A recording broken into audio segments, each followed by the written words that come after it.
I'm just back from Patchings Art Fest, which is held in Nottingham. It's been going for 31 years and it's the largest of its sort in the UK. I think it's the only one. It's about art materials, and I'll show you these art crystals later. They're from Jackman's.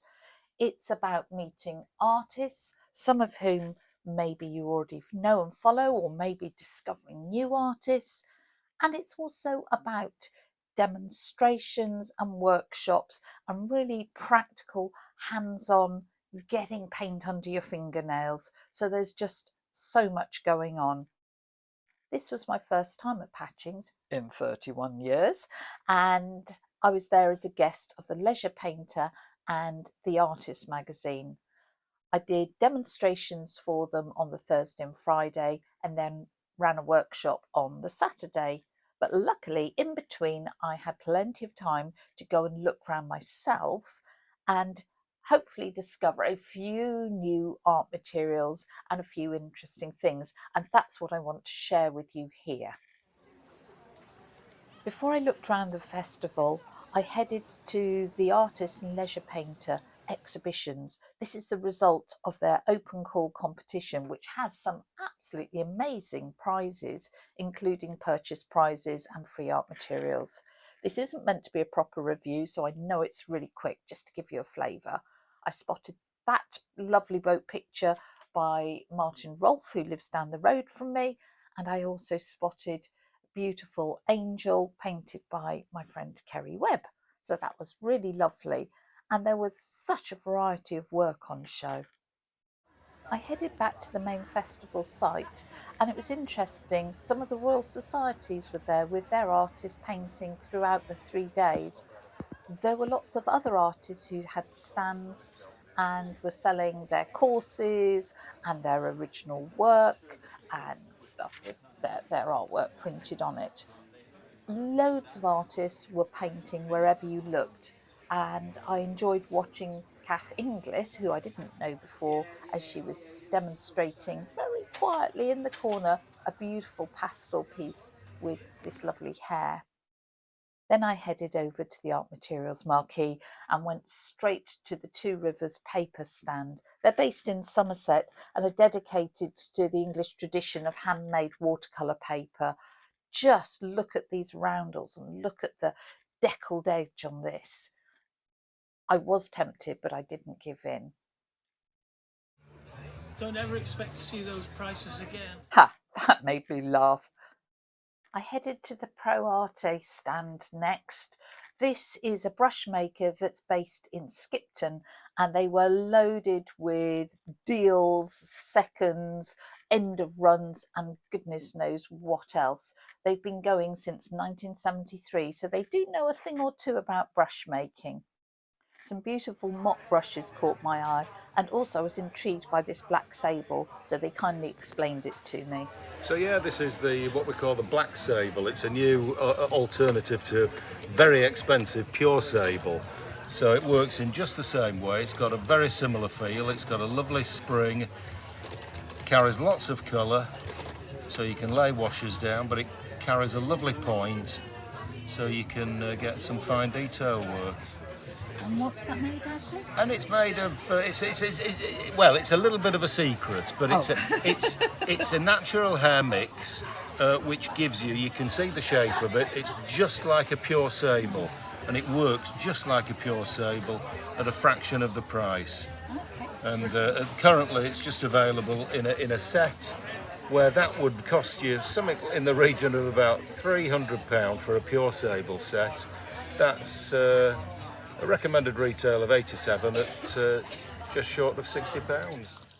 I tried to be very controlled with what I actually bought for myself, and so I haven't done a huge sort of art haul. I really liked these mop brushes, so I bought myself a 10, an 8 and a 6. They had some super cheap riggers. That's a size 10 rigger that they had on sale. I think that cost £3, and that was a bargain that I could not resist. I went to the Posca tent and just bought a couple of unipins, because when I'm urban sketching I always tend to use black, but I thought some greys might be useful and that little brown as well. And that was it. So I hope you applaud me being so restrained. Crowwood Press, who published my books, weren't at Patchings, but I headed over to the Search Press stand to see what the latest news was there, and I spotted this book, which is by a friend of mine, Cherry Ferris, all about pyrography. She does amazing things and mixes in watercolour with pyrography as well. After that, I headed to the Jackman's materials stand and did a little interview with Mark Jackman. Hello, we're on the Jackman's Art Materials stand, and this is Mark.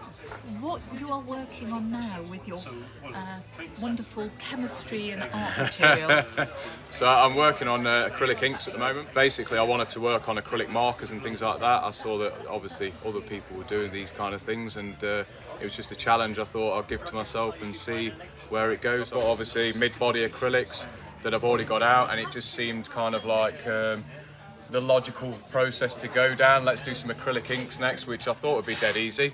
It's not. It never is. Never what I think it's going to be. Every time I think of doing something, I think that'll be dead easy, and then you open up a complete can of worms and go down another rabbit hole. But I thought it'd be much easier than it was, but I learn a lot every single time I do these things. So when I did acrylics and I learned about viscosity and rheology and things like that, I managed to go back to watercolours with that, and when some of them were separating, like, you know, very heavy dense pigments, I found out that I could stop that because I completely understood how the rheology and the kind of like viscosity worked, and obviously manufacturing processes help that. So I do one thing and it helps another thing. Solving problems, any kind of problems. If an artist comes to me and says, this is an issue I've had, this is why I love it really, it's problem solving. And when I originally started, people were saying to me, oh, colour, like some brands, the colour kind of like bursts out of the tube, or it's separated. I like things like that because I can think, right, I can solve this. How do I kind of do this really? So you only learn these things when you move to another subject and then go back to the original subject, and you think, right, I can take something from that and fix something from that, and it's just an ongoing process. So after acrylic inks, at the same time, I've got some liquid charcoal as well that is pretty much finalised. I've just got to design the labels when I find some time. And then obviously after that, I've got some pastels, and a few years' time we'll have oil colours as well. Over to you. Over to me. So we've got the blue-grey crystalline watercolour. This is a pigment-based, so basically what it is it's pigment that's been pre-dispersed, it's been crystallised, and then as soon as you introduce any waterborne system to it, it will disperse. So being pigment-based, it's light-fast. You can see it instantly disperse as soon as you spray any water. I can then just take a slightly dampened brush, and I could mix it if I want to get the full colour out of it, or you can just leave it there. As you can see there, you've got the turquoise, you've got the grey violet as well that we demoed earlier. And being pigment based, again, like I say, fully light fast, you get the vibrancy. And here you've got pyrrole red, you've got phthalocyanine green, and you've got the phthalo blue green shade, you can see. All too soon it was time to stop playing with art materials and get back to doing demonstrations. So here I am with standing room only. Look, I managed to nick one of the big posters that they had up in the marquee. Quite funny seeing your name in lights. I was demonstrating alongside Tim Fisher, who was using acrylics, and I have no idea what I will do with this huge poster, but I say, really didn't want to end up in the bin. While I was at Patchings, I did lots of demonstrations for the Painters Online team. And one of the ones I was doing was all about painting animals' eyes in watercolour. So if you weren't able to come, I have recorded that and it's here on YouTube. I'll put a link. I also was demonstrating some of Hahnemuhle's lovely, lovely papers, including their bookmarks. Here are a few of the ones that I showed and a couple that I haven't quite finished yet, so I'll get those done. I was demonstrating the zigzag book from Hahnemuhle, which I really, really like. Look at it. I do love a concertina. And in between my sessions, I did manage to do a bit of sketching, but I've already said the weather was really pretty shocking, so there was only so much I could do. And it was too cold to have the ice cream, but I did sketch the ice cream van. That was just the entrance. This is another one. And in session, I was saying, please don't save all your new art materials for best, use them, and a good way of starting off a sketchbook is to sketch your art materials. Oh, and that was the ice cream van I did as a really quick demo of how I might approach a sort of little urban sketch. On the Saturday, instead of demonstrations, I ran a workshop, and this is the marquee set up ready for the students, and we used Rosa Watercolours along with the Hahnemuhle paper. The final thing I did before I left was go and see the lovely people from St Cuthbert's Mill. The great thing was that there were lots of materials for you to try out. Now, if you've watched me for any time, you know that I'm a fan of Bockingford, which is made by St Cuthbert's Mill. But I had never heard of their Millford paper, so I was really keen to try it. And I really liked it. It's super hard sized, so it is brilliant for very prolonged wet in wet. The very nice lady on the stand, when I said, oh, I'm an art tutor and I run lots of workshops, said, oh, do you want some packs of samples to give out? And I was, oh, yes, please. So she gave me a box of 100 of these little packs. So come on any of my workshops and you will be given these. Each pack has samples of Bockingford rough, Bockingford knot or cold pressed, and a Bockingford hot pressed, and then they also have their Saunders Waterford range.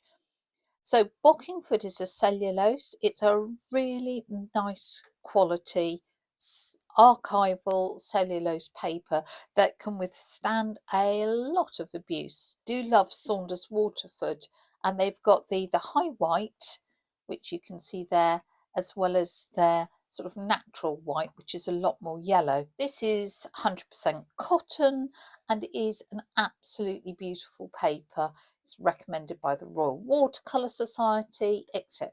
That is vegetarian, so the sizing that it uses is not animal derived, whereas Saunders Waterford uses gelatin. So if you're vegetarian and vegan, it's worth thinking about your art materials, and that wouldn't be suitable. Milford, I believe, is also a vegetarian or vegan product, and it is really hard sized and is similar to a paper they used to make that they discontinued called What More. I need to explore this paper a lot more, and I'm going to buy a few sheets of it and use it in paintings. But on this sample they gave me, what really intrigued me was let's just use a damp brush, its lifting capabilities. So with a damp brush, I've just gone backwards and forwards slightly over there, and that is alizarin crimson. And can you see how much is lifted? Yeah, there's a tiny bit of the pink in there, but it lifts incredibly well, and that's because of that hard sizing. I wonder if this paper might be a bit like painting with watercolour on canvas. Really hard to layer and glaze, but very easy to wipe back, and it sits on the paper, so lots of wet in wet possibilities. I will let you know. So I hope that was a useful insight into the Patchings Art Festival, and if you get a chance to go next year, I'd grab it. All that remains for me to do is to catch up on some sleep, unpack all the boxes, and work out what on earth I'm going to do with my extra large poster.